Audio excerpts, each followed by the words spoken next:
வணக்கம். பாவக்காய் வறுவல் எங்கள் வீட்டில் நாங்கள் எப்படி செய்கிறோம் அப்படின்ட்டு பார்த்துடலாம்.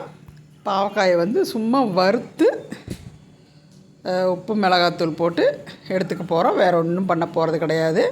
சும்மா கொஞ்சமாக எண்ணெய் ஊற்றி அடுப்பு ரொம்ப ஸ்லோவாக வச்சுட்டு அப்படியே இது மாதிரி ரொம்ப நேரம் உங்களுக்கு இந்த வடச்சட்டியோட சூட்லேயே வெந்து சுருண்டு வர்ற பார்த்துக்கு இதை வறுத்து எடுத்துக்க வேண்டியது. இது கூட நம்ம உப்பு மிளகாத்தூள் சேர்த்து எடுத்துக்க போகிறோம். அடுப்பை கம்மியாக வச்சு கொஞ்சம் நேரம் வரைக்கும் வதக்க போகிறோம். வேறு ஒன்றும் இல்லை. இருந்தாலும் உங்களுக்கு இப்படி செஞ்சிட்டோம்னா நம்ம அதை பாவக்காயை வந்து வேஸ்ட் பண்ண மாட்டோம். கண்டிப்பாக எவ்வளோ இருந்தாலும் கண்டிப்பாக வேஸ்ட் பண்ண மாட்டோம். 2 காய் சேர்த்துருந்துருக்கலாமே அப்படின்னு தான் தோணும். இது வந்து ரச சாப்பாட்டுக்கு தயிர் சாப்பாட்டுக்கு வந்து நீங்கள் சைடில் வச்சு கடிச்சிக்கிட்டிங்கன்னா இன்னுமே உங்களுக்கு ரொம்ப பிடிச்சிரும். அது மாதிரி இருக்கும். செஞ்சு சாப்பிட்டு பாருங்கள்.